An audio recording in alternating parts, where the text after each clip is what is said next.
Sir இந்த கேள்வி டைரக்டருக்கும் ஹீரோயினுக்கும் சேர்த்து. சொல்லுங்கள் சார். சார் டைரக்டர் சார், இவ்வளோ அழகாக ஒரு ஹீரோயினை போட்டிருக்கீங்க. என்ன ஆப்போசிட்டில் ஒரு வக்கீலுக்கு ஒரு அசிஸ்டண்ட்டாக அவங்க கூட படித்தவர் இருந்தார். ஏதாவது ஒரு ரொமான்ஸு டூயட் வச்சுருந்தீங்கன்னா இன்னும் கொஞ்சம் என்டர்டெயின்மெண்ட்டாக இருந்திருக்குமே. அது மாதிரி மேடம் உங்கள்கிட்ட ஒரு அதே கேள்வி தான் வேறு ரூபத்தில். நீங்கள் அவங்க சொன்ன பிறகு சொல்லுங்கள். இப்போ இவ்வளோ பிரமாதமான ஒரு சீரீஸில் நடிச்சிருக்கீங்க, ஆனால் ஒன்லி ப்ரொஃபஷனலிஸ்ட்டாக வரீங்க. ஒரு லவ் அந்த மாதிரிலாம் இல்லையே அப்படின்ற வருத்தம் இருந்தது அவங்களுக்கு? சுத்தமாக இல்லை. எப்போவுமே அப்படி தானே most of the roles.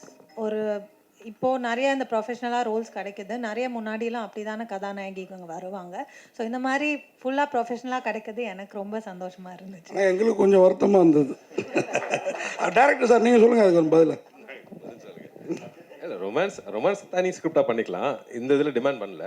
Moreover நான் நமிர்தாக்கு ஃபோனில் தான் இந்த ஸ்டோரி நரேட் பண்ணேன். அப்போ நரேட் பண்ணோடனே யூஸ்வலான ரொமான்ஸ் ஏதோ வருதோன்னு நினச்சேன். இது ரொம்ப இன்ட்ரெஸ்டிங்காக இருக்குன்னு தான் அவங்க சொன்னாங்க. ஸோ அது ஒரு ரீசனாக உள்ளார வரப்போ அது ஒரு நல்ல விஷயம் தானே.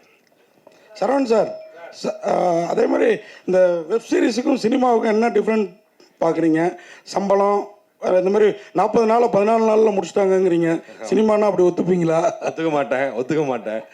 இது வந்து இந்த கதைக்காக நான் ஒத்துக்கிட்டேன். எனக்கும் இது சினிமாக்கும் வெப் சீரிஸுக்கும் நோ டிஃப்ரென்ஸ். இது வந்து இவங்க டீம் வந்து சினிமா மாதிரியே எடுத்தாங்க. வெப் சீரிஸ் மாதிரி அவங்க எடுக்கவே இல்லை.